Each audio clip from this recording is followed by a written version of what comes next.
এই কাহিনীর সমস্ত চরিত্র এবং ঘটনা সম্পূর্ণ কাল্পনিক। বাস্তবে জীবিত বা মৃত কোনো ব্যক্তি অথবা কোনো ঘটনার সাথে এর মিল থাকলে তা সম্পূর্ণ অনিচ্ছাকৃত এবং কাকতালীয়। ব্যবহৃত অপ্রাকৃত এবং অলৌকিক ঘটনাক্রম পরিবেশনার উপক্রম মাত্র। কুসংস্কারে বিশ্বাস করবেন না, কুসংস্কার ছড়াবেন না।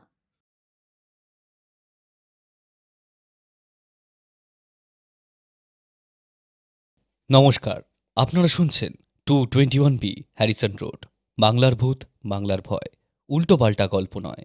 আমি প্রত্যয়, আর আমার সাথে আছে সুমিতেন্দ্র। আজ আপনারা শুনবেন পারমিতা চ্যাটার্জির লেখা বর্ধমান লোকালের শেষ প্যাসেঞ্জার।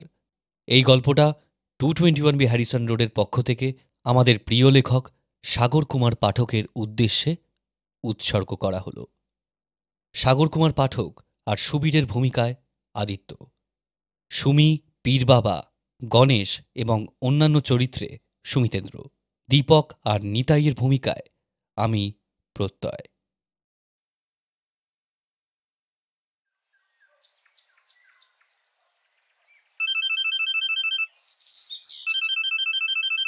হ্যালো সাগরদা, আমি 221B হ্যারিসন রোড থেকে সুমিতেন্দ্র বলছি। বলছিলাম সামনের বুধবার সকাল 8টা নাগাদ একবার স্টুডিওতে আসতে হবে আপনাকে। রেকর্ডিং আছে ওই দেবশ্রীদির একটা গল্পর সেকেন্ড পার্ট। প্রথমটাতে আপনি ছিলেন, তাই এবারও আপনাকে একটু কাস্ট করেছি। ও, তা তো বুঝলাম ভাই, কিন্তু সকাল 8টার মধ্যে গাংপুর থেকে বালি পৌঁছনোটা তো একটু চাপের হয়ে যাবে। ঠিক আছে, তুমি চিন্তা করো না, আমি দেখছি কি করা যায়।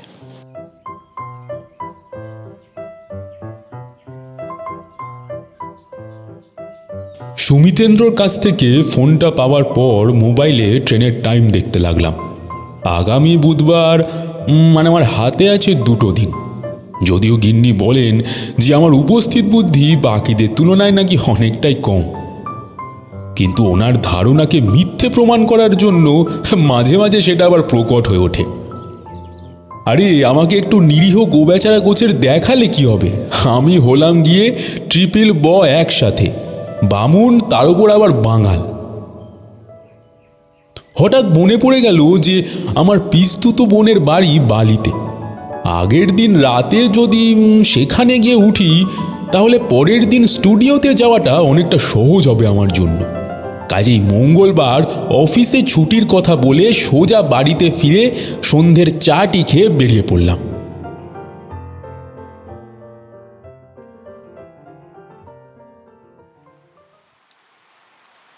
ভাগ্যিস গিন্নি বেরোনোর সময় ছাতাটা হাতে ধরিয়ে দিয়েছিল। উপস্থিত বুদ্ধিতে আমি ভোঁতা হলে কি হবে? আমার গিন্নিটি কিন্তু প্রখর, একেবারে একেবারে ব্যালেন্স করে চলছে আমাদের সংসার। ছাতাটি গুটিয়ে যখন টিকিট কাউন্টারে ছাউনির তলায় ঢুকলাম, তখন ঘড়ির কাঁটা 8-এর ঘর ছুঁই ছুঁই করছে। উঁকি মেরে দেখলাম টিকিট ঘরের ভেতরের মানুষটা শুরু করে এক টুকরো কাগজ পাকিয়ে কানে সুরসুরি দিচ্ছে। আমি বলছিলাম, দাদা শুনছেন, এই 8টার লোকালটা কি বর্ধমান ছেড়েছে? চোখ বন্ধ করে একইভাবে কানে কাগজ বুলাতে বুলাতে রাজা বাদশাহের মতো ভদ্রলোক উত্তর দিলেন, 8টার লোকাল ক্যান্সেল আছে, আপনাকে যেতে হলে 9:15টাই ধরতে হবে। তা যাবেন কোথায়? আমি বালি যাব, আমাকে বরং একটা টিকিট দিন তো। এতক্ষণে ভদ্রলোক নয়ন যুগল উন্মোচন করলেন। গা ছাড়া ভাবে টিকিটটা আমার হাতে ধরিয়ে বললেন, দেখুন, আগেরটা ক্যান্সেল, আবার পরেরটা কখন আসে। বৃষ্টি থামার তো কোনো লক্ষণ দেখছি নে। ওনার কথায় আমিও খানিক আকাশের দিকে তাকিয়ে বুঝলাম যে ভদ্রলোক খুব একটা ভুল বলেননি।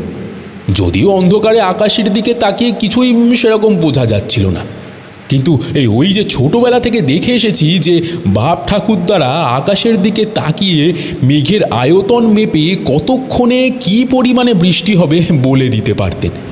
ওটাই অভ্যেস হয়ে গেছে। যাই হোক, রাত 8:45টার বর্ধমান লোকাল বর্ধমান ছেড়ে যখন গাংপুর ঢুকলো, তখন আমার ঘড়িতে বাজে ওই 9:30 মতো। পৌঁছতে খুব বেশি রাত হলে বালি স্টেশন থেকে রিক্সা পাবো কিনা ভাবছিলাম। ট্রেনের কামরা বেশ ফাঁকাই রয়েছে, এখানে ওখানে 2-1 জন ছড়িয়ে ছিটিয়ে বসে আছে। আমি একটা জানলার ধার বেছে নিয়ে বসেছিলাম। বাইরে বৃষ্টির কারণে সমস্ত জানলা বন্ধ ট্রেনের। এখানে একটা কথা বলে রাখি, বাচিক শিল্পী ছাড়াও আমার আবার একটু আধটু লেখার অভ্যেস আছে। ইতিমধ্যে বইও বেরিয়েছে আমার একটা। মনে মনে ভাবলাম যে এবারে ফিরে এসে এমন ঝড় বাদলের রাতে ট্রেনের ভৌতিক অভিজ্ঞতা নিয়ে একটা গল্প লিখলে মন্দ হয় না। কাল একবার রেকর্ডিংয়ের পরে ব্যাপারটা নিয়ে সুমিতেন্দ্র আর প্রত্যয়ের সাথে আলোচনা করে নেব। ট্রেন আর আমার কল্পনা দুটোই একেবারে নিজের গতিতে ছুটছে। মাঝখানে যে 2-3টে স্টেশনে থেমেছে তাতে লোক নামলেও সেরকম উঠছে না কেউ।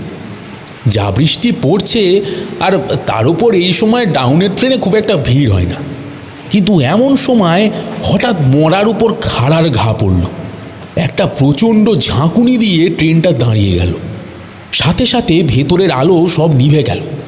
আমার কয়েক সিট পেছন থেকে একজন বলে উঠল, রোজ সেই এক ঝামেলা, মশাকরা মাসলে ট্রেনটার যে কি হয়, প্রতিদিন ব্যাগড়া দেওয়া চাই, ধরতে কি ভালো লাগে না।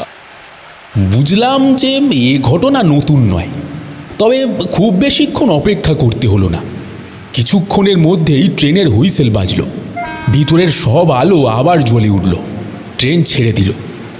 বাকিরা হাঁপ ছেড়ে বাঁচলেও আমি খানিকটা চমকে গেলাম। আমার বিপরীত দিকের সিটটা প্রথম থেকেই ফাঁকা ছিল। এখন দেখলাম যে সেখানে আবার একজন ভদ্রলোক এসে বসেছেন কোথা থেকে। আমার হাসি পেল। মনে মনে ভাবলাম, ফাঁকা ট্রেন পেয়ে খুব তিরিং বিরিং করা হচ্ছে না, কোথায় বসবে একেবারে ঠিক করে উঠতে পারছেন না উনি। একবার অফিস টাইমে বনগালোকালে উঠে দেখো বাছাদন, তখন টের পাবে। নিজের শরীর তো দূরের কথা, আত্মাটুকু রাখারও জায়গা পাবে না। ভদ্রলোক সাথে সাথে বলে উঠলেন, তাদের জন্য আলাদা করে কোনো জায়গার প্রয়োজন হয় না।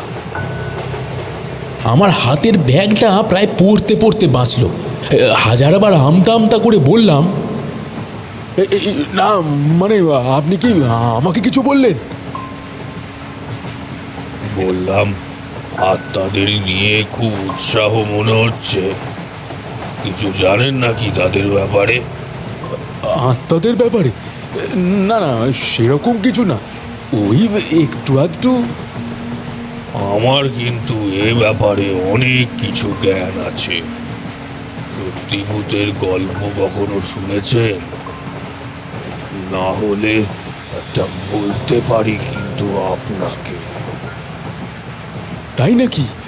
বেশ ইন্টারেস্টিং মনে হচ্ছে তো। কার কাছে শুনলেন? আরে অন্যের কাছে শুনবো কেন মশাই, আমিও সেই ঘটনার এক চরিত্র। কি বলছেন দাদা, আপনার নিজের সাথে ঘটেছে? তাহলে দেরি করবেন না, আমাকে তাড়াতাড়ি বলুন ঘটনাটা। মনে মনে ভাবলাম যে এটা নিয়েই হবে আমার নেক্সট গল্প। সত্যি ঘটনার গল্প হলে সুমিতেন্দ্ররা একেবারে লুফে নেবে। ভদ্রলোক বলতে শুরু করলেন, আমি যেখানে থাকতাম সেখানে। এক মিনিট, থাকতাম বলছেন কেন? এখন বুঝি থাকেন না ওখানে? আমি কোথায় থাকতাম, কোথায় থাকি, সেটা জানা বেশি জরুরি নাকি ঘটনাটা? চড়ছেন কেন? আচ্ছা বেশ বেশ বেশ, আমি আর কোনো কথা বলবো না মাঝখানে। বলুন বলুন, আপনি গল্পটা বলুন। তা যা বলছিলাম, আমি যেখানে থাকতাম সেখানে আমার পাশের পাড়ায় সুবীর নামের একটি ছেলে থাকতো। ভালো ছেলে, পরোপকারী।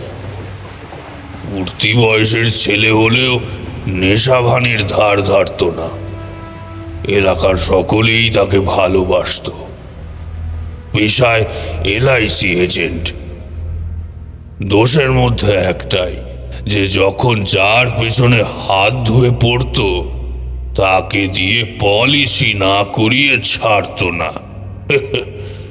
মানুষ তাকে দূর থেকে দেখলেই ভূত দেখার মতো পালাতো। আমাদের পাড়ায় থাকতো দীপক নামে আরেকজন। স্টেশনের পাশেই জামা কাপড়ের দোকান ছিল। একদিন সুবীর দীপকের পেছনে পড়ল। পথে ঘাটে বাজারে যখন যেখানে দেখা হয় তার ওই একই কথা। দীপকও আজ নয় কাল, কাল নয় পরশু করে এড়িয়ে যেতে লাগলো।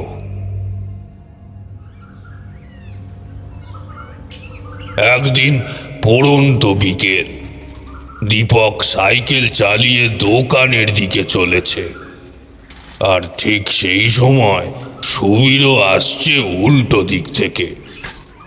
আমাদের স্টেশন থেকে কিছুটা দূরেই একটা গোরস্থান ছিল, বুঝলেন? ঠিক তার সামনে দুজনের দেখা হলো। আরে দীপক দা, আমার কথাটা নিয়ে কিছু চিন্তা ভাবনা করলে? আরে তোমার কাগজপত্র সব রেডি তো, শুধু তোমার একটা সই লাগবে, ব্যাস। তোর জন্য তো দেখছি রাস্তাঘাটে শান্তিতে চলাফেরা করার উপায় নেই, তাছাড়া কাগজপত্র রেডি মানে? আমার কাগজপত্রের হদিশ কোথায় পেলি ওগুলো তুই? আরে সব বৌদি দিয়েছে, ফটো আছে আমার কাছে। হ্যাঁ হ্যাঁ, তাই তো, আমি তো ভুলেই গেছিলাম যে আমার আবার ঘর সত্য বিভীষণ। বেঁচে থাকতে আমার পকেট মেরে আঁশ মিটছে না তার, এখন আমি মরলে টাকার ব্যবস্থা করার জন্য উঠে পড়ে লেগেছে। তোর বৌদিকে বলে দিস আমি এত তাড়াতাড়ি মরছি না। সে তুমি 100 বছর বাঁচো, তাতেও আমার কোনো আপত্তি নেই, কিন্তু কখন কি ঘটে যায় কিছু বলা যায়? হ্যাঁ, এই ধরো তুমি এখন সাইকেল চালিয়ে দোকানে যাচ্ছ, কিন্তু ফিরলে না, মানে ফিরলে কিন্তু 4 জনের কাঁধে চেপে, তখন তোমার বউ বাচ্চার কি হবে দীপক দা? হ্যাঁ, তবে রে হাতভাগা, বেরো বলছি এখান থেকে। নেহাত দোকানে যাচ্ছি, না হলে বৌদির চেলাগিরি তোর আজ ঘুচিয়ে দিতাম।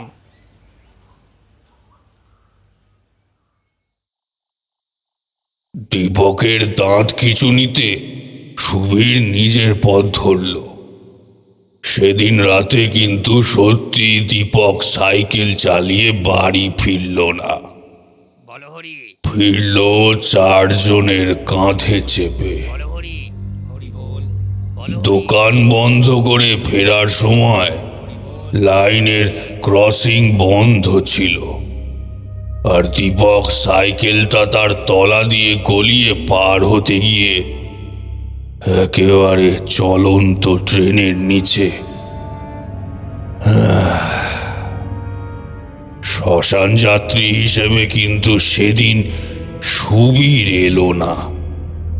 সেটা অনুশোচনা নাকি একটা পলিসি হাতছাড়া হওয়ার ক্ষোভ, তা বলতে পারবো না। অল্প দিনের মধ্যেই সবাই সব কিছু ভুলতে বসল। শান্তি পেল না শুধু একজন, দীপকের অতৃপ্ত আত্মা।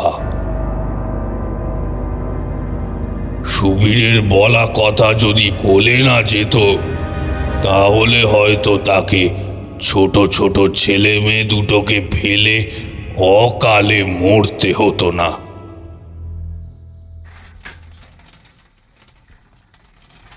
একদিন রাত তখন প্রায় 10টা। একটা মোটা অঙ্কের পলিসি বাগিয়ে সুবীর মনের আনন্দে সাইকেল চালিয়ে গুনগুন করতে করতে বাড়ি ফিরছে। গরম পড়েছে ঠিকই, কিন্তু সেদিন সন্ধ্যা থেকেই একটা ঠান্ডা হাওয়া বইছে চারিদিকে। বৃষ্টি হলেও হতে পারে। আজকাল সুবীরের কোনো ভাবনাই যেন উপরওয়ালা নাকচ করেন না। 2-1টা বড় বড় বৃষ্টির ফোঁটা এসে পড়ল তার গায়ে। সুবীর সাইকেলের গতি বাড়ালো। সে নিজে ভিজলে কোনো ক্ষতি নেই, কিন্তু সাথে কাগজপত্রগুলো ভিজলে সর্বনাশ। তার সাইকেলের বেগের সাথে বৃষ্টির বেগও বাড়ল। অগত্যা সাইকেলটা রাস্তার পাশে দাঁড় করিয়ে ছুটে গিয়ে ঢুকলো একটা বন্ধ দোকানের সামনে টিনের শেডের তলায়। শুরু হলো যেমন বৃষ্টি তেমন বিদ্যুতের ঝলকানি। সব কিছু যেন লণ্ডভণ্ড হয়ে যাওয়ার জোগাড়।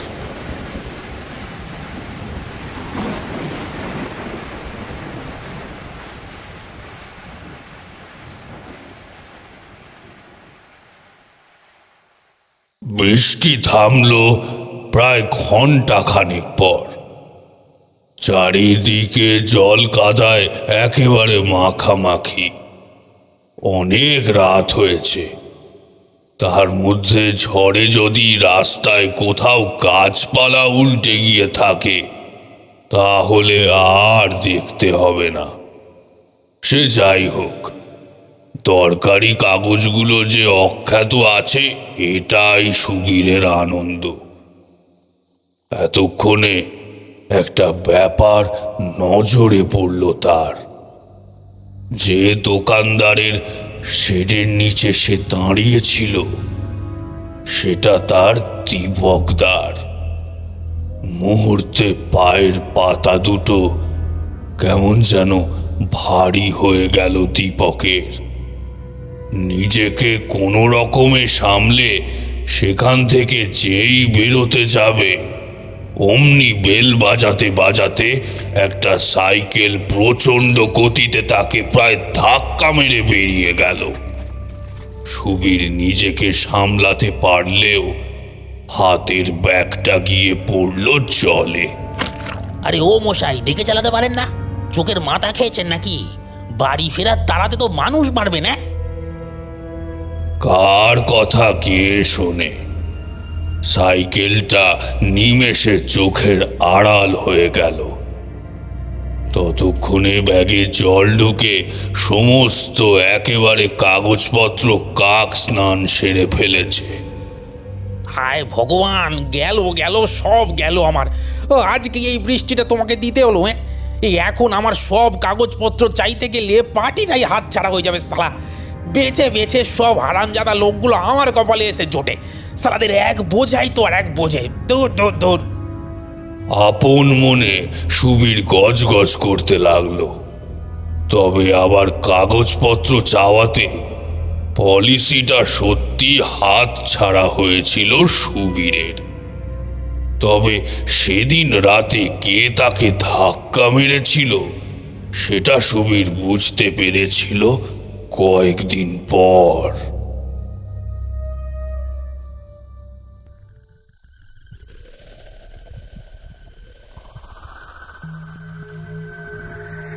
সুবীর ছেলেটা যাই হোক খুব পরিপাটি ছিল।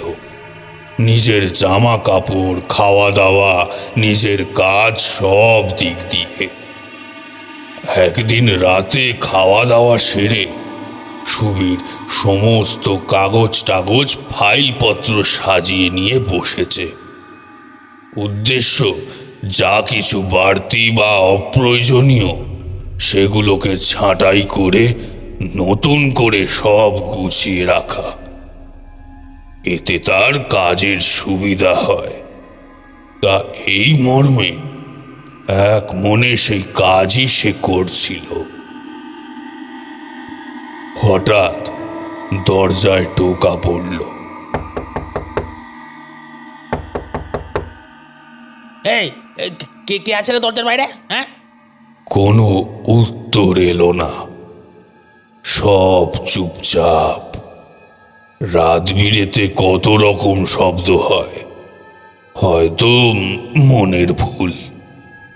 সুবীর আবার কাজে মন দিল, কিন্তু দরজায় শব্দটাও আবার হলো। এবার আরো জোরে।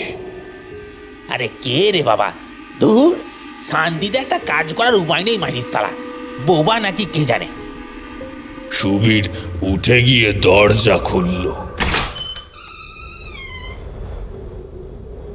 কেউ কোথাও নেই, শুধু একটা ঠান্ডা হাওয়া তাকে ধাক্কা মেরে ঘরে ঢুকলো। যা বাবা, সালা কেউ তো কোথাও নেই। এ নিশ্চয়ই ওই পাহারাদারগুলোর কাজ। কাল দেখাও একবার বাজারে, তারপর মজা দেখাচ্ছিস সালা। রাগে গজগজ করতে করতে সে এসে আবার নিজের জায়গায় বসলো। এ কি, দীপক তার কাগজগুলো কোথায় গেল রে? বান্ডিলগুলো তো সবার উপরেই রেখেছিলাম, যদিও ফেলেই দিতাম ওগুলো। কিন্তু কাগজগুলো গেল কোথায়? এই মাত্র তো দেখলাম এখানে। পুরনো সমস্ত ফাইল এখানে ওখানে হাজার খোঁজাখুঁজির পরেও সেই কাগজ আর পাওয়া গেল না। এতদূর বলে ভদ্রলোক থামলেন, মানে আমি ওনাকে থামালাম আর কি। বাইরের বৃষ্টিটাও ততক্ষণে কমে এসেছে। পাশের জানলাটা খুলে দিতেই ঠান্ডা হাওয়ায় ভেতরের গুমোট ভাবটা অনেকটা কেটে গেল। গাড়ি এখন চন্দনপুরে এসে দাঁড়িয়ে রয়েছে। ফাঁকা স্টেশন। একজন চাওয়ালাকে ডেকে চায়ের কথা বলতেই ভদ্রলোক আপত্তি করলেন।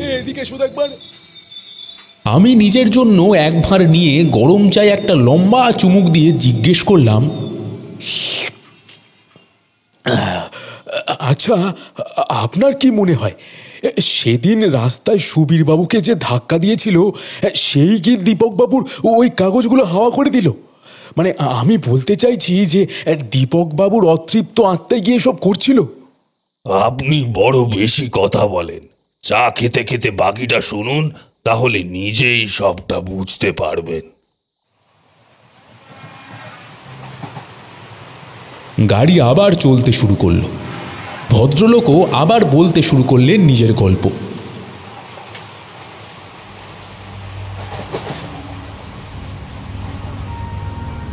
তা এইভাবেই পরপর সুবীরের সমস্ত কাজ পণ্ড হতে শুরু করলো। মানুষ আজকাল তার কথা শুনতে চায় না। নতুন পলিসি প্রায় হয় না বললেই চলে। যে দু একজন রাজি হয়, সেখানেও ঝগড়া বিবাদ, ভুল বোঝাবুঝি বা অন্য কোনো কারণে তীরে এসে তরি ডুবে যায়। কিন্তু দীপকবাবুর কাগজগুলোর ব্যাপারটা ঘটে যাবার পর থেকেই সুবীরের মনে কু ডাকতে শুরু করে দিয়েছিল। কেন জানি না তার মনে হচ্ছিল এসব কিছু মোটেই স্বাভাবিক ঘটনা হতে পারে না।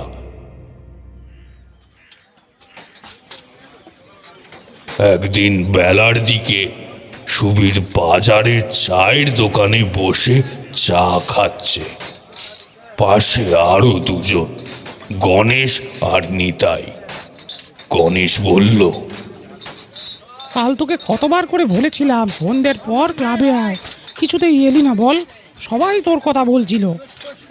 নিতাই উত্তর দিল, আরে আসার যে ইচ্ছে আমার ছিল না তেমনটা নয়, কিন্তু পরশুদিন ঝড়ে পদ্মকালের সাঁকোটা অর্ধেকটা ভেঙে গেছে, শুনিসটি? ক্লাবে আসার বুঝি ওই একটাই রাস্তা? কেন, কবরখানার পাশের রাস্তাটা দিয়েও তো আসা যেত। রক্ষে কর ভাই, ওই কবরের রাস্তা দিয়ে সন্ধ্যার পর না না নমো নমো নমো নমো। কথাটা কানে গেল সুবীরের। সে এবার ঘুরে তাকালো ওদের দিকে। হ্যাঁ রে, তোরা দুজনেই কবর নিয়ে কি সব বলছিলি? হ্যাঁ, আমি না, নিতাই বলছিল। ও কবরখানায় নাকি কি সব আছে ছাই। না গো সুবিতা, এখানকার অনেকেই বলে যে কোনো কোনো সময় যেন কবরের সামনে দাঁড়িয়ে যা বলা হয় তা সত্যি হয়ে যায়। মানে আর কি জানিস তুই? হ্যাঁ, আমি আর তেমন কিছু জানি না, তবে কবরের পেছনে যে পীর বাবা থাকেন উনি সবটা জানেন।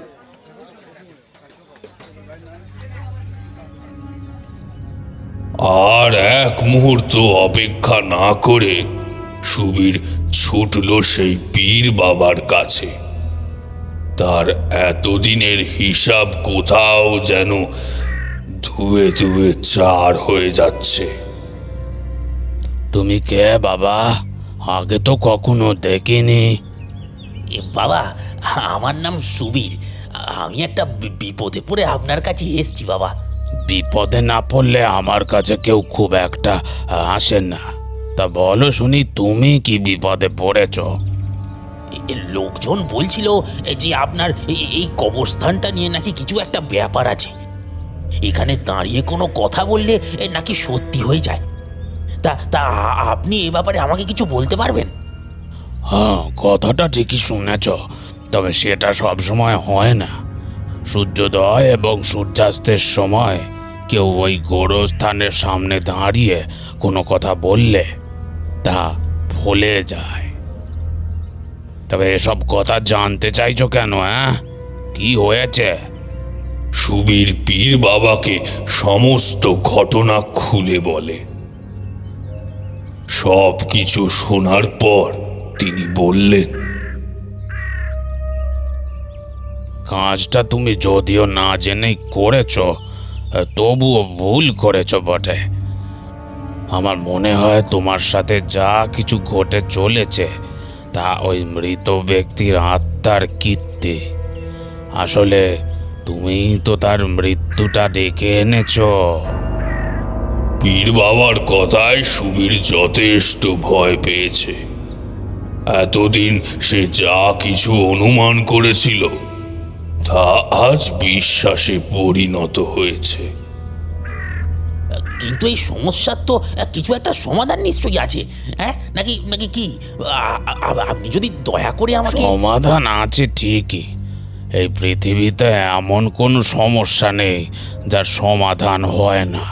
দেখো, তুমি সূর্যাস্তের সময় কথাটা বলেছিলে, সুতরাং এর হাত থেকে পরিত্রাণ পাওয়ার জন্য তোমায় সূর্যোদয়ের সময় তুমি যা চাও তাই বলতে হবে ওই গোরস্থানের ঠিক পাশে দাঁড়িয়ে। এটাই একমাত্র বিপদ থেকে মুক্তির উপায়। তবে সে কিন্তু চাইবে না যে তুমি এই কাজে সফল হও, বাধা দেবেই তোমায়। বুঝলে? এবার ফটো দেখিনি।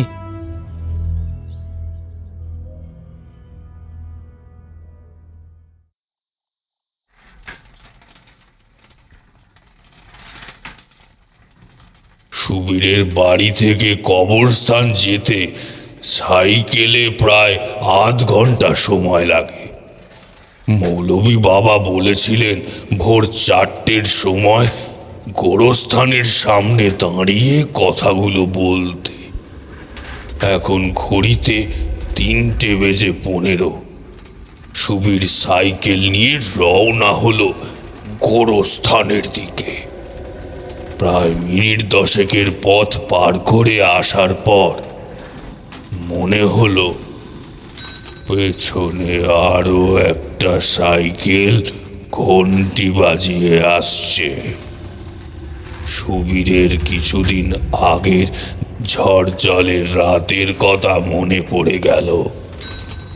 সেদিন এমনই একটা সাইকেল ধাক্কা দেওয়াতে তার কাগজপত্রগুলো সব নষ্ট হয়ে গেছিল। নিজের সাইকেলের হ্যান্ডেল দুটো শক্ত করে হাত দিয়ে চেপে ধরল সে। গতিও বাড়ালো। মনে মনে ভাবলো আজকের রাতটা মৌলভী বাবার ওখানে থেকে গেলেই হয়তো ভালো হতো। তিনি বলেছিলেন বাধা আসবেই। পেছনের সাইকেলটা ততক্ষণে অনেকটা কাছে চলে এসেছে। তার গতি দেখে মনে হচ্ছে সে যেন সুবীরকে লক্ষ্য করেই ধেয়ে আসছে। সুবীরের ধারণা যে ভুল নয় তার প্রমাণ পাওয়া গেল কিছুক্ষণের মধ্যেই। পেছনের সাইকেলের চাকাটা সুবীরের সাইকেলের পেছনের চাকাটাতে এসে হঠাৎ একটা ধাক্কা মারল। সাইকেল থেকে ছিটকে রাস্তার পাশে হুমড়ি খেয়ে পড়ল সে। পেছনের সাইকেলটাও থামল। সাইকেলের সামনে লাগানো আলোটা মিটমিট করে জ্বলছে। ওটার আলোতে চোখটা এমন ঝলসে যাচ্ছে যে আরোহীকে আর দেখা যাচ্ছে না। সুবীরের মনে পড়ে গেল দীপকদার সাইকেলের সামনেও ঠিক এমন একটা আলো লাগানো ছিল। সুবীর সেটাকে জোনাকি বলতো ঠাট্টা করে। চারিদিকটা অন্ধকার। রাতের আলো আঁধারিতে সাইকেলে বসে থাকা মানুষটাকে বোঝা গেলেও তার মুখটা স্পষ্ট দেখা যাচ্ছে না, শুধু তার মাথাটা কাঁধের একদিকে ঝোলানো। সুবীর শুনেছিল দীপকদার শরীরটা যখন পাওয়া গেছিল তখন নাকি তার গলার অর্ধেকটা কাটা ছিল। খুব বেশিক্ষণ অপেক্ষা করতে হলো না সুবীরকে। বিপরীত দিক থেকে গম গমে একটা কণ্ঠস্বর ভেসে এলো। কিরে সুবীর, আমার পলিসিটা করাবি না? টাকা দিতে পারবো না, কিন্তু তার বদলে যখন যে লাইনে কাটা পড়বে তখন তাকে তোর কাছে নিয়ে আসবো পলিসি করার জন্য। কত লাভ হবে বলতো তোর? আমাকে তুমি ছেড়ে দাও দীপকদা, আমি না চেয়ে সবটা করে ফেলেছি ভাইরি। এবারের মতো ক্ষমা করে দাও দীপকদা, এবারের মতো ছেড়ে দাও আমাকে। কিন্তু আমি যে ভাবলাম তোকে সাথে করে নিয়ে যাব। আমি এখন যেখানে থাকি সেখানে আমার মতো আরো অনেকে আছে।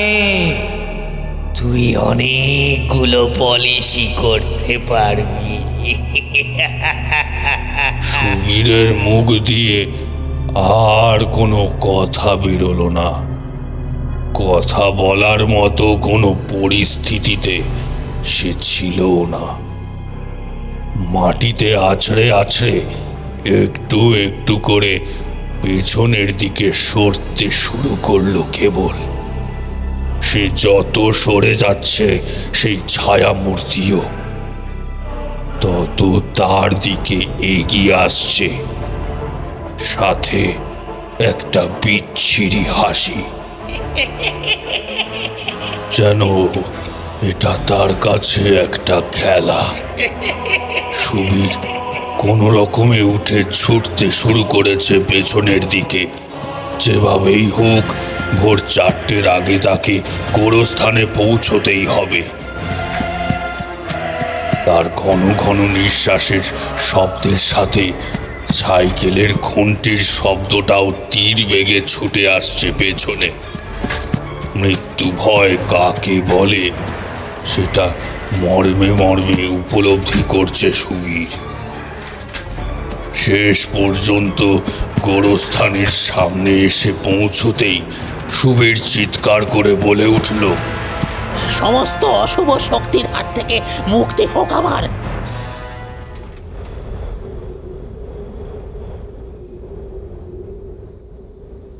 সাথে সাথে পরিবেশটা যেন বদলে গেল। হাওয়ায় মিলিয়ে গেল সেই ছায়ামূর্তি। ভোর হয় হয় মসজিদ থেকে নামাজ পড়ার শব্দ ভেসে আসছে। হাঁপ ছেড়ে ধপাস করে মাটিতেই বসে পড়ল সুবীর।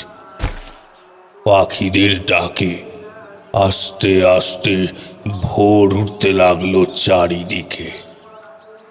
কিছুক্ষণের মধ্যেই আকাশ রাঙা করে সূর্য উঠল। চিরদিনের মতো সুবীর আর তার দীপকদার সম্পর্ক ছিন্ন হলো। তারপর থেকে অবশ্য ছেলেটার সাথে আর কোনো ঘটনা ঘটেনি, কিন্তু দীপক ঘোষের ছায়ামূর্তি এখনো ঘুরে বেড়ায় সেই গ্রামে।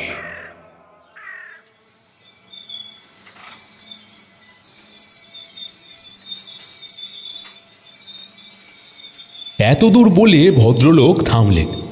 ট্রেন তখন ডানকুনিতে ঢুকেছে। অদ্ভুতভাবে আমাকে কিছু বলার সুযোগ না দিয়েই, আমাকে কিছু না বলেই লোকটা তাড়াতাড়ি ট্রেন থেকে নেমে গেলেন। ঘটনাটা তখনও সম্পূর্ণ আত্মস্থ করতে পারিনি আমি। তার আগেই ঘটে গেল ব্যাপারটা। ভদ্রলোক চোখের সামনে থেকে সরে যেতেই আমার নজরে পড়ল যে ওনার সিটের ওপর রাখা এক বান্ডিল কাগজের ওপর।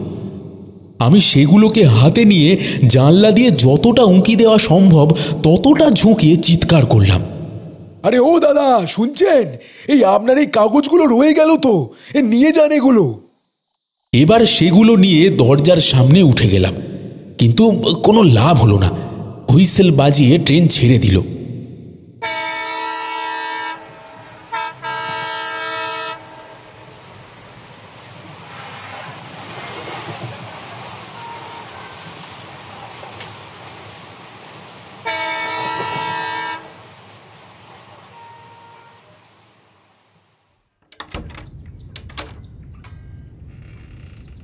পরের দিন সকালে সুমিতেন্দ্র স্টুডিওতে গেলাম।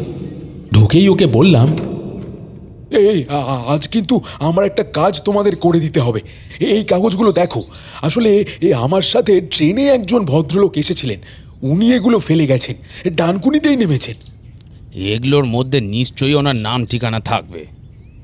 সেগুলো দেখে নিয়ে তুমি বা প্রত্যয় কেউ ওনাকে পৌঁছে দিও একটু। কে বলতে পারে, হয়তো খুব দরকারি কাগজ। ওরা রাজি হয়ে গেল। ছেলে দুটো এমনিই বেশ ভালো। আসলে কাজের বাইরেও একটা ব্যক্তিগত সম্পর্ক তৈরি হয়ে গেছে ওদের সাথে। দেখতে দেখতে আদিত্যও চলে এলো। সকাল সকাল চাটা খেয়ে যে গল্পটা রেকর্ডিং ছিল সেটা নিয়ে আমরা এবার সবাই বসলাম। বেশ কিছুটা শোনার পরই আমি বুঝলাম যে ঠিক এই ঘটনাটাই গতকাল রাতে ট্রেনে আমি শুনেছি। ওদের থামিয়ে বাকিটা এবার আমিই বললাম ওদের। এও বললাম যে গতকাল ট্রেনে কি কি হয়েছে আমার সাথে। সুমিতেন্দ্র তাড়াতাড়ি গিয়ে কাগজের বান্ডিলটা খুলল। নাম লেখা আছে দীপক ঘোষ, ঠিকানা মোশাগ্রাম। দুটো জিনিস একেবারে হুবহু মিলে গেল। গতকাল রাতে ট্রেনটা মোশাগ্রাম ঢোকার আগে থেমেছিল, আর তারপরেই ভদ্রলোককে আমি আমার উল্টো দিকের সিটে দেখতে পেয়েছিলাম। আর দ্বিতীয়ত, ভদ্রলোকের মুখের সাথে এই কাগজে লাগানো ফটোর মানুষটার মুখটার একদম হুবহু মিল রয়েছে। আর সবচেয়ে বড় কথা হলো, ভদ্রলোক সেই গল্পেও এই নামটাই নিয়েছিলেন, দীপক ঘোষ। তাহলে কি গোটা ঘটনাটাই সত্যি? সুবীরের বাড়ি থেকে তাহলে কি এই কাগজগুলোই চুরি হয়েছিল? স্টুডিওতে সবাই চুপচাপ। ঘটনাটা কি ঘটেছে গতকাল সেটা সবাই বুঝতে পারছে, কিন্তু কেউই মনে হয় তাকে নিজের বিশ্বাসের পরিধির মধ্যে আনতে পারছে না। আমি নিজেও পারছিলাম না। বললাম, সুমিতেন্দ্র, এই গল্পটা আমি করতে পারবো না গো। এই গল্প করতে আসছি শুনেই ভূত এসে দেখা দিয়েছে আমাকে। এরপর যদি রেকর্ডিংটা করি তাহলে হয়তো বাড়ি পর্যন্ত ধাওয়া করবে আমায়, কিংবা নির্ঘাত আমার ঘাড়ে চাপবে। তুমি এই গল্পটা থেকে মাইরে রেহাই দাও আমাকে। হ্যাঁ, দাঁড়ান সাগরদা, আপনি মিথ্যে ভয় পাচ্ছেন। একটা মানুষ হঠাৎ করে মারা গেছে, তার পরিবার আছে, পরিজন আছে, তার কষ্টটা একবার ভাবুন তো। হতে পারে সে এখন বিদেহী, কিন্তু ওদেরও তো দুঃখ কষ্ট বলে কিছু একটা থাকতে পারে। হ্যাঁ, ভাবুন না, এই গল্পটা আমরা ওনার উদ্দেশ্যেই শ্রদ্ধার্ঘ্য দিলাম। এটা বেশ বলেছ, এটা ভালো আইডিয়া। আমি অবশ্য এমনভাবে ভেবে দেখিনি। একটু ঠাট্টা করে আবার বললাম, তাহলে আমিও যদি এভাবে পরিবার পরিজন তারপর তোমাদের রেখে হঠাৎ করে চলে যাই, তাহলে আমাকেও কিন্তু একটা শ্রদ্ধার দিও মাইরি। হ্যাঁ, এই দাঁড়াও, একটা ট্যাব কিনেছি আমি নতুন। এর সামনে আমার যে ফটোটা আছে, দেখো এই যে সেটা এখানে এই স্টুডিওতে এইখানে টাঙিয়ে রেখো। শুধু একটা রজনীগন্ধার মালা কিনে পরিয়ে দিলেই হবে। হ্যাঁ, কি যে বলেন না এসব, তোমাদের কাজটা একটু এগিয়ে রেখে গেলাম। এই কেন এত আজে বাজে কথা বলেন আপনি? আপনি না থাকলে আপনার পরিবারের কথা ছাড়ুন, আমাদের কি হবে একবার ভেবে দেখেছেন একবারও? আরে বাবা, আমিও কি তোমাদের ছেড়ে থাকতে পারবো নাকি? যখন যেখানেই থাকি না কেন, তোমাদের এই সাগর কুমার পাঠক, তোমাদের এই কি যেন নামটা দিয়েছিলে তোমরা? এসকেপি। হ্যাঁ, ওই এসকেপি তোমাদের সাথেই থাকবে। শর্টে হচ্ছে এসকেপি, কিন্তু আবার ইংলিশ করলে একটা মানেও দাঁড়ায় কিন্তু, অর্থাৎ ESCAPE, এসকেপি, অর্থাৎ পলাতক, যে সব কিছু ছেড়ে ছুড়ে হুট করে পালিয়ে যায়।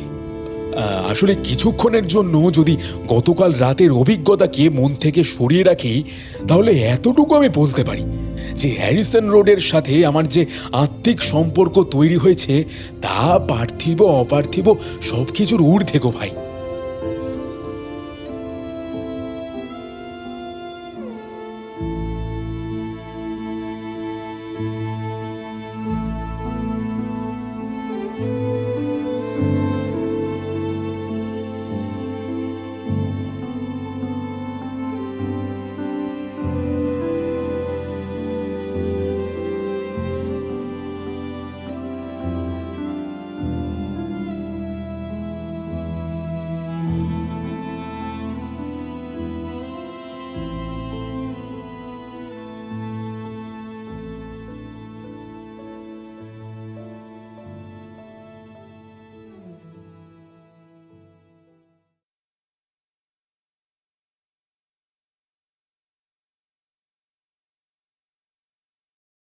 নমস্কার, আপনারা শুনলেন লেখিকা পারমিতা চ্যাটার্জির লেখা বর্ধমান লোকালের শেষ passenger, a tribute to author Sagar Kumar পাঠক।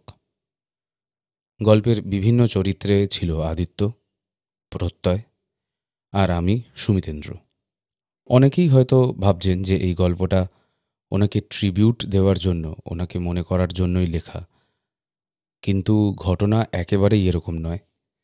কয়েক মাস আগেই যখন সাগরবাবু আমাদের মাঝে আছেন, এমন একটা দিন পারমিতা দিয়ে এই গল্পের আইডিয়াটা আমার সাথে শেয়ার করে, এবং আমিও সেটা সাগরবাবুর সাথে শেয়ার করি যে ওনাকে নিয়ে একটা গল্প লেখা হোক। কারণ সাগরবাবু খুব ভাইটাল একজন চরিত্র ছিলেন, মানে ওনার মধ্যে প্রাণ শক্তিটা অফুরন্ত ছিল।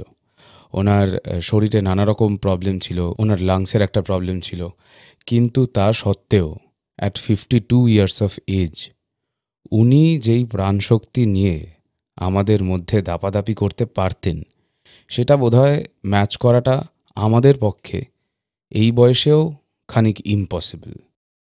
এরকম দিন গেছে, আমরা দেখেছি, যখন উনি সকালে বাড়ি থেকে বেরিয়েছেন, অফিস করেছেন, তারপরে বইমেলায় ওনার বইয়ের লঞ্চ হ্যান্ডেল করার জন্য গেছেন, সেখান থেকে স্টুডিওতে এসে রেকর্ডিং করে, তারপর এখান থেকে রামকৃষ্ণ মিশনে গিয়ে বাচ্চাদেরকে পড়িয়ে তারপর বাড়ি গেছেন। মানে দিস ইজ এক্সিলেন্ট, এবং খুবই কম সংখ্যক মানুষ এই কাজগুলো করতে পারেন এইভাবে, এত এনার্জি নিয়ে।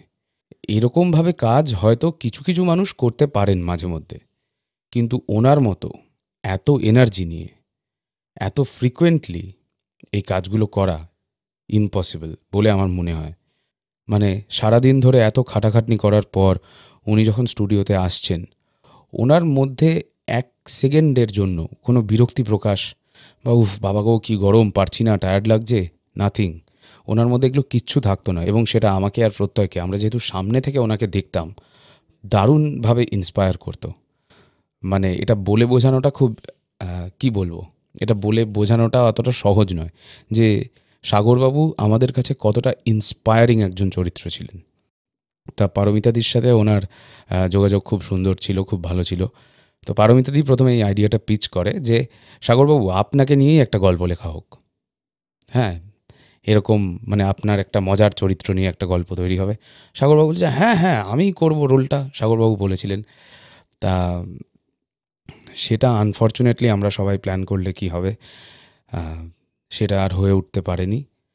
তাই এই গল্পটা আমরা সাগরবাবুর স্মৃতির উদ্দেশ্যে উৎসর্গ করতে চাই। আমরা সবাই 221B হ্যারিসন রোডের প্রত্যেকটা মেম্বার, প্রত্যেকজন অথর, প্রত্যেকজন অ্যাক্টর এবং প্রত্যেকটা সাবস্ক্রাইবারের পক্ষ থেকে এই গল্পটা ওনার উদ্দেশ্যে, ওনার স্মৃতির উদ্দেশ্যে উৎসর্গ করলাম। এর আগে আপনারা শুনেছেন আবেশ অভর্ত, সুন্দরবনের একজন ফরেস্ট রেঞ্জারকে নিয়ে লেখা, তার অ্যাডভেঞ্চার নিয়ে লেখা একটা গল্প। সেই গল্পটা অদ্ভুতভাবে আমাদের কাছে এসেছিল, সেটার একটা আলাদাই গল্প আছে। কিন্তু সেই গল্পটা আমাদের কাছে আরও স্পেশাল একটাই কারণে আজকে এটা বলা দরকার। সেই গল্পটাতেই আপনারা শেষবারের মতো সাগরবাবুর গলা আমাদের চ্যানেলে শুনতে পাবেন, কারণ ওইটাই ছিল আমাদের একসাথে বসে শেষ কাজ। তার এক সপ্তাহ পরই উনি আমাদেরকে ছেড়ে চলে যান। আজও দিনটার কথা মনে পড়লে খুব খারাপ লাগে। সবে ঘুম থেকে উঠবো করছি, 6টা বাজে। ফোনটা অন করেই দেখলাম একটা আননোন নাম্বার থেকে 2বার কল করা হয়েছে। ফোনটা ধরতেই বুঝতে পারলাম এটা সাগরবাবুর ছেলের নাম্বার, এবং ওর থেকেই খবর পেলাম। এবং খবরটা পাওয়ার পর আমার মধ্যে কি অ্যাকশন রিয়াকশন সেগুলো এখানে বিস্তারিতভাবে বলার কোনো প্রয়োজন বোধ করছি না। যে কোনো মানুষ এরকম একটা আনএক্সপেক্টেড খবর সকালবেলায় হঠাৎ করে উঠে যদি পায় দিনের শুরুতে, যা হওয়ার তাই হয়েছিল আমার সাথে। মনে হয়েছিল কেউ যেন আমাকে থাপ্পড় মেরে গেল। সাগরবাবু আমাদের মধ্যে আছেন, থাকবেন, এবং এখনও সাগরবাবুর অনেকগুলো গল্প আমাদের কাছে রয়েছে। তো আমরা ডিসাইড করেছি যে ওনার লেখা গল্পগুলো আমরা বছরে কেবল একটা করে করব, যাতে যতদিন সম্ভব ওনার কাজটাকে আপনাদের সামনে যতটা সময় নিয়ে তুলে ধরা যায়, যতদিন ওনাকে বাঁচিয়ে রাখা যায় আমাদের চ্যানেলের মাধ্যমে। আমাদের এটা একটা প্রয়াস, একটা চেষ্টা থেকে যাবে।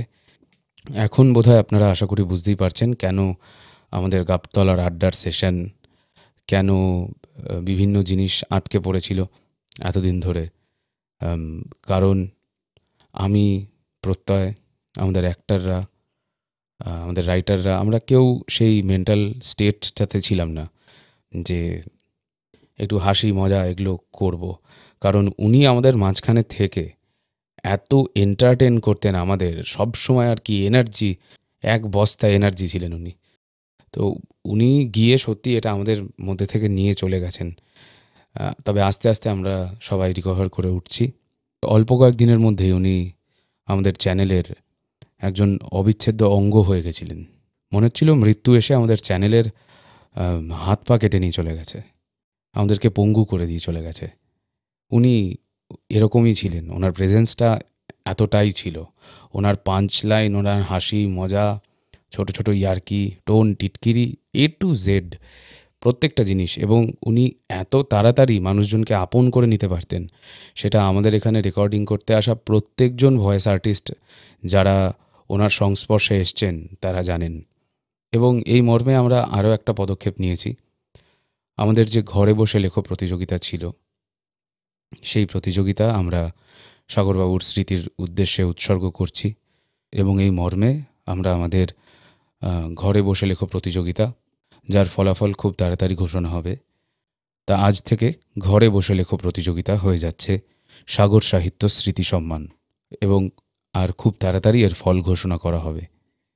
তা আজকের মতো আমার কথাটি ফুরলো, কিন্তু আজকে সাগরবাবুর স্মৃতির উদ্দেশ্যে এই ছোট্ট আসরে আরও বাকিদের বক্তব্যগুলো আপনাদের সাথে একটু ভাগ করে নিতে চাইছি। প্রথমেই শুরু করছি পারমিতাদি, মানে লেখিকা পারমিতা চ্যাটার্জির বক্তব্য দিয়ে।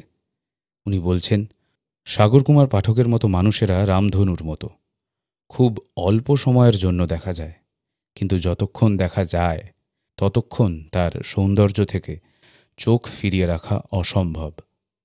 আজ এই লোভ আর হিংসার সমাজে যে কতটা নির্লোভ আর সরল হয়ে বেঁচে থাকা যায়, তার জলজ্যান্ত উদাহরণ সাগর কুমার পাঠক। চ্যানেলের সবার মধ্যে আমি একমাত্র মানুষ যার সাথে ওনার দেখা হয়নি কখনো, কিন্তু শুধুমাত্র ফোনের এপারে বসে কথা বলে একটা মানুষের প্রতি এতটা শ্রদ্ধাশীল হওয়া সম্ভব, বা তার মৃত্যুতে এতটা আঘাত পাওয়া সম্ভব, সেটা ওনার সাথে আলাপ হওয়ার আগে পর্যন্ত আমার জানা ছিল না। উনি হয়তো শারীরিকভাবে আমাদের সাথে আর নেই, কিন্তু ওনার ছাপ আমাদের মনের মধ্যে সারা জীবন থাকবে। ওনার দেওয়া উৎসাহকে পাথেয় করেই আমরা অনেক দূর এগিয়ে যাব।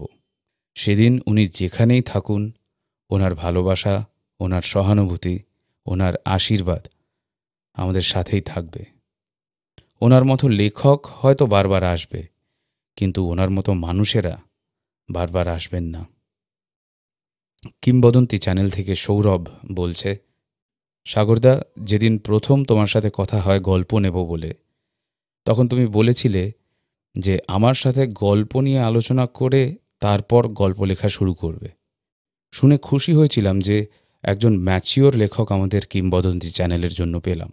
তারপর থেকে ফোন করে ঘন্টার পর ঘন্টা প্লট নিয়ে আলোচনা করা, কাজ নিয়ে কথা বলা, রেকর্ডিং নিয়ে কথা বলা, আরও কত কী। কিন্তু আজ ভাবতে সত্যি অবাক লাগছে যে তোমার মতো একজন বন্ধু, একজন দাদা, একজন অনেস্ট লোক আমাদের মধ্যে আর নেই। আর কেউ নেই যে আমাকে ফোন করে বলবে, সৌরভ একটা এরকম প্লট ভাবলাম। আর কেউ নেই যে ফোন করে ইয়ার্কি মারবে। সত্যি ভাবলে অবাক লাগে, ভাবলে খারাপ লাগে। যেখানেই থাকো দাদা, খুব ভালো থেকো। এই জন্মে হয়তো আর শীর্ষ সেন সিরিজের গল্প আনবো না। তুমি চলে গেছো, কিন্তু তোমার স্মৃতি আমাদের চ্যানেলে এবং বিভিন্ন অডিও স্টোরি চ্যানেলে চিরকাল থেকে যাবে এবং আমাদের তোমাকে স্মরণ করাবে। মিস ইউ সাগরদা। আমাদের বন্ধু, আমাদের সহকর্মী আদিত্য বলছে, যত দিন যাচ্ছে, যত আমাদের একসাথে করা গল্পগুলো শুনছি, চারিদিকের শূন্যতার আর্তনাদ যেন আরও প্রবল হয়ে উঠছে সাগরদা। চেঁচিয়ে ডাকলে সাড়া পাচ্ছি না আপনার। শুধু পাহাড় সমান অতল গহ্বর থেকে আপনার চিরকালীন অনুপস্থিতির রূঢ় বাস্তবতা প্রতিফলিত হচ্ছে। আপনার অনর্গল কথা বলে যাওয়া, আপনার মন ভালো করে দেওয়া হাসি, আপনার নিপুণ লেখনী ক্ষমতা, আপনার কণ্ঠাভিনয়ের দক্ষতা, সব যেন জীবন্ত আমাদের গোটা হ্যারিসন রোডের পরিবারের কাছে। লক্ষ কোটি আলোকবর্ষ দূরে দাঁড়িয়ে আমাদের দেখতে পারছেন কিনা জানি না। বিশ্বাস করুন, আমরা পারছি না মেনে নিতে। এই অপূর্ণতার হাহাকার কাটিয়ে উঠে মাইকের সামনে বসে পরিশ্রান্ত দীর্ঘ নিঃশ্বাস ছাড়া আর কিছুই রেকর্ড করে উঠতে পারছি না সাগরদা। যাই হোক, আমরা অপেক্ষা করব সাগরদা। কেন করব তা জানি না, কিন্তু করব। জানি এই অপেক্ষার কোনো অর্থ নেই, কোনো শেষ নেই, তবু করব সাগরদা। কিছু অপেক্ষার কোনো কারণ হয় না আদিত্য। আপনিই তো বলেছিলেন একদিন হিনমোটর স্টেশনে দাঁড়িয়ে, এক একটা যুগ বাঁচতে চাওয়া সম্পর্কগুলোয় কেন যে হঠাৎ দাড়ি পড়ে যায় বুঝি না। সত্যিই আর কোনোদিন আসবেন না এই স্টুডিওতে আপনি? হ্যাঁ, যা হারিয়েছি তা ফেরত পাবো না জানি, তবু মাঝে মাঝে মনে হয় যদি একটু পেছনে ফিরে যেতে পারতাম, কিছু হয়তো ঠিক করতে পারতাম, আর একটু সময় বেশি হয়তো পেতে পারতাম। আমরা সবাই, প্রত্যয়দা, সুমিতেন্দ্রদা, মধুপর্ণাদি, সুদেষ্ণা, সৌরভ, বর্ণালী পথ চেয়ে বসে থেকেছি, আর এখনও থাকছি। বিশ্বাস তুমি আসবে, সরল হাসি হেসে বলবে, একটা প্লট এসেছে মাথায়, শোনো। এখন আপনাদের সামনে বক্তব্য রাখবে লেখিকা দেবশ্রী ভট্টাচার্য। সেদিন একজন প্রকাশক আমার কাছে কয়েকজন লেখকের কন্ট্যাক্ট নাম্বার চাইছিলেন, ওই একটা নতুন সংকলনের জন্য লেখা নেবেন বলে। আমার প্রথমেই মনে পড়ল সাগরবাবুর কথা, তাই নাম্বারটা দিয়েছিলাম। হঠাৎই মাথায় আসে সাগরবাবু তার আমাদের মধ্যে নেই। আসলে ঘটনাটা এতটাই আকস্মিক যে এখনও বোধহয় বিশ্বাস করতে উঠতে পারছি না। বইমেলায় সাগরবাবুর এবারে প্রথম একটি বই বের হলো। উনি আমাকে আসতে বলেছিলেন অনেকবার, কিন্তু আমি ঠিক গিয়ে উঠতে পারিনি। যেদিন গিয়েছিলাম সেদিন সাগরবাবুর সাথে দেখা হয়নি। বইটি সংগ্রহ করেছিলাম, কিন্তু সেই বইটা পড়ে কোনো মতামত আমার দেওয়া হয়ে উঠল না। ব্যাপারটা এতটাই আকস্মিক এবং এত অদ্ভুতভাবে ঘটে গেল, অনেক কথাই হয়তো বাকি থেকে গেছে। জানি না, হয়তো ওই পারে গিয়ে আবার সাগরবাবুর সাথে এই বিষয়ে কথা হতে পারে। এবার আপনাদের সামনে বক্তব্য রাখবে 86.7 তোমার FM অডিও স্টোরি চ্যানেল থেকে সৃজন। কখনো কখনো এমন কিছু ঘটনা ঘটে যায় যা আমাদেরকে এক প্রকার নাড়িয়ে দেয়। সাগরদা বা আমাদের এসকেপির চলে যাওয়াটা সেরকমই একটা ঘটনা। আমার সাথে কিন্তু তার পরিচয় খুবই অল্প, ওই 3 কি 4টে ফোন কল, কিন্তু এর মধ্যেও যেন খুব আপন লাগছে তাকে আজকে। হ্যাঁ, কষ্ট হচ্ছে, মিস করছি, বাস্তবটা মানতেও যেন খুব একটা ইচ্ছে করছে না। ওনার লেখা একটা গল্প ছিল যেটা নিয়ে কাজ করবার কথা চলছিল আমাদের, সেই গল্পটা ওনাকে শোনানো হলো না, এই একটা দুঃখ থেকে যাবে।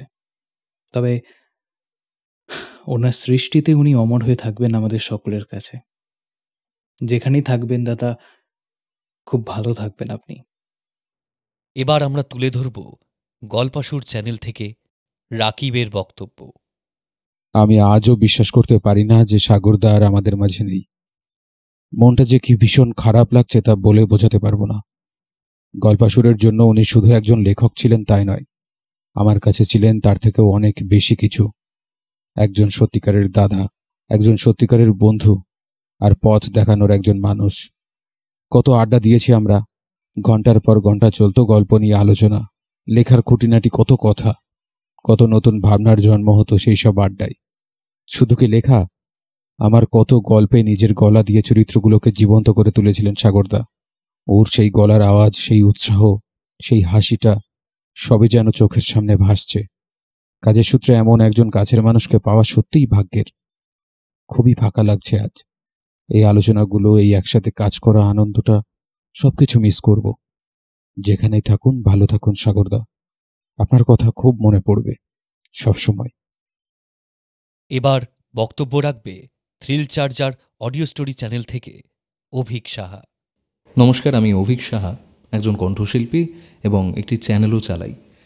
সেই চ্যানেলে গল্প করার মাধ্যমে পরিচয় হয় একসময় সাগর কুমার পাঠকের সঙ্গে। লেখক হিসেবে সাগর কুমার পাঠক একজন খুবই গুণী মানুষ ছিলেন। তিনি সবসময় ক্রিয়েটিভিটির উপর জোর দিতেন। এখনও মনে আছে, নতুন কোনো রকম ভাবনা চিন্তা মাথায় এলে একেবারে ফোন করে লাফিয়ে উঠতেন যে, অভিক, এই গল্পটা মাথায় এসেছে, এইভাবে এইভাবে ভাবছি। বলো তো গোয়েন্দা গল্প। তারপরেও বিভিন্ন ধরনের থ্রিলার, ভৌতিক গল্প সব কিছুই চলতো। কখনো ভদ্রলোকের সঙ্গে দেখা হয়নি, কিন্তু তবুও বলতে পারি ভদ্রলোক আমার থেকেও অনেকাংশে বড় হলেও তার সঙ্গে খুব ভালো সম্পর্ক ছিল। একদম আমার বন্ধুর মতন মিশতে পারতেন। আশা করি উনি সকলের সঙ্গেই সেভাবেই মিশতেন। আশা করি উনি এখন যেখানেই আছেন ভালো আছেন। আমাদের আরও অনেকগুলো প্রজেক্ট একসঙ্গে করার কথা ছিল, সেগুলো হয়তো আর হবে না, কিন্তু যে কটা প্রজেক্ট হয়েছে তার মধ্যে উনি থেকে যাবেন এবং এখনও হয়তো তার সূক্ষ্ম দেহের মস্তিষ্কে নতুন কোনো প্লটের চলাফেরা চলছে। তিনি হয়তো এখন অন্য কোথাও রোমাঞ্চিত হচ্ছেন। একজন ভালো মানুষের, একজন ভালো লেখকের, একজন ভালো শিল্পীর কখনো মৃত্যু হয় না। ভদ্রলোক যেখানেই থাকুন তার সূক্ষ্ম দেহে, সূক্ষ্ম অস্তিত্বে, ইহলোকের পরে যদি অন্য কোথাও যাওয়ার জায়গা থাকে তাহলে সেখানে অত্যন্ত ভালো আছেন বলেই আমার বিশ্বাস। এবারে বক্তব্য রাখবে আমাদের অন্যতম সহকর্মী ভয়েস আর্টিস্ট সুপ্রজা। নমস্কার, আমি সুপ্রজা। 221B হ্যারিসন রোডের সাথে আমার সম্পর্ক খুব বেশি দিনের নয়, কিন্তু এই কদিনের মধ্যেই আমরা একে অপরের এক অন্যতম ঘনিষ্ঠ পরিবারে পরিণত হয়েছি এবং আমরা সদ্য আমাদের এই ঘনিষ্ঠ পরিবারেরই একজন খুবই কাছের মানুষকে হারিয়েছি, সাগর কাকু, যার সাথে হয়তো আমার কাজ করার সৌভাগ্য হয়েছে মোটে 2 কি 3 দিন। কিন্তু এরই মধ্যে একেবারে প্রথম দিন থেকেই সাগর কাকু যেন একেবারে নিজের বাবার মতো আমাকে ভালোবাসতে শুরু করেছিলেন। আমার কাছে এখনো অবাক লাগে, যে মানুষটার সাথে রাতের বেলা কথা বললাম সেই মানুষটা সকালবেলা উঠে শুনে আর নেই। হে, কি করেই বা হতে পারে? কিন্তু মানুষের জীবন হয়তো এরকমই হয়। কিন্তু সাগর কাকু নিজের অবদান রেখে গেছেন আমাদের মধ্যে, তার লেখা গল্পগুলোর মধ্যে, তার দেওয়া কণ্ঠের মধ্যে। যে সমস্ত চরিত্রে তিনি অভিনয় করেছেন সে সমস্ত চরিত্রগুলিকে তিনি সারা জীবনের মতো বাঁচিয়ে রেখেছেন এবং সেই চরিত্রগুলির মধ্যে দিয়ে তিনিও বেঁচে থাকবেন।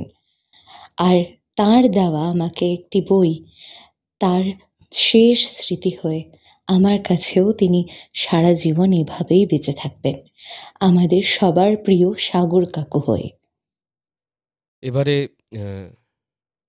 সবার শেষে কিছু বক্তব্য রাখার জন্য এবারে ডেকে নেব প্রত্যয়কে। সালটা 2019।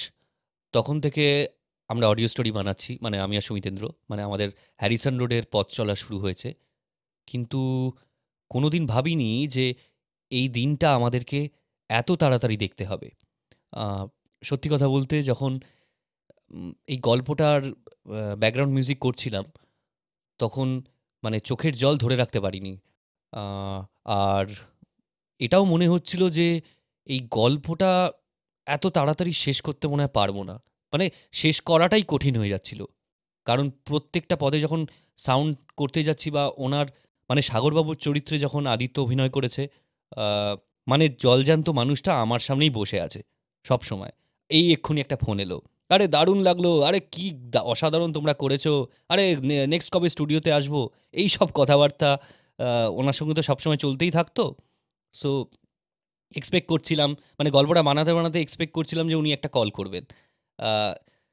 এই সব মিক্সড ফিলিং যখন হচ্ছে, তখন বারবার মনে হচ্ছে আর গল্পটা শেষ করতে পারবো না, আরও বেশ কয়েকটা দিন টাইম লাগবে। কিন্তু শেষ করতে তো হবেই। আর সুমিতেন্দ্র আগেই বলেছে যে এই গল্পটা স্পেশালি বানানো হয়েছিল ওনাকে কেন্দ্র করেই। ওনার মতো একজন জলজ্যান্ত ক্যারেক্টার, মানে আমরা যাকে বলি লাইভ জটায়ু, মানে এরকম ক্যারেক্টারকে নিয়ে একটা গল্প করা, এই ক্যারেক্টারটা করার ওনারই কথা ছিল। সো যখন গল্পটা শেষ হলো, তখন উনি যেন হাওয়ার মতন উবে গেছে, আর খুঁজে পাচ্ছি না ওনাকে। শেষে একটা কথাই বলবো, শুধু আমি আর সুমিতেন্দ্র নয়, গোটা হ্যারিসন রোড পরিবারটাকে উনি এক সূত্রে গেঁথে রেখেছিলেন। না সাগরবাবু, আপনাকে আমরা কোনোদিন ভুলতে পারবো না, তাই জন্য গুড বাইও বলবো না। যেখানেই আছেন আশা করি ভালো আছেন। কোনো এক জন্মে আবার খুব তাড়াতাড়ি দেখা হবে, আবার একসাথে আমরা বসে গল্প বানাবো, গল্প নিয়ে ডিসকাস করব, দেখা হবে। আমাদের একনিষ্ঠ শ্রোতা এবং আমাদের চ্যানেলের মেম্বার নবনীতা বোস, যার লেখা একটি গল্প আপনারা ইতিমধ্যে আমাদের চ্যানেলে শুনেওছেন, উনি বলছেন, বড্ড খারাপ দিন গেছে আজ আমার সকাল থেকে, কিন্তু আমার এই খারাপ দিনটা যে এইভাবে শেষ হবে ভাবিনি। সাগর পাঠকবাবুর মৃত্যুটা বড্ড আঘাত করছে মনকে। উনি একবার আমার কমেন্টে ধন্যবাদ জানিয়েছিলেন, ব্যাস ওইটুকুই আমার কাছে স্মৃতি হয়ে রইল। ওনার আত্মা শান্তি পাক এই কামনা করি। সেই প্রথম দিন থেকে 221B হ্যারিসন রোডে ওনার সব গল্প শুনছি। আমাদের আরও একজন একনিষ্ঠ শ্রোতা এবং তারও গল্প আপনারা ইতিমধ্যে শুনেছেন, মেহনা জাফরিন বলছে, আমি কি বলবো বুঝতে পারছি না, কখনো কল্পনাও করিনি যে সাগর স্যারের মৃত্যুর সংবাদটা এভাবে পাব।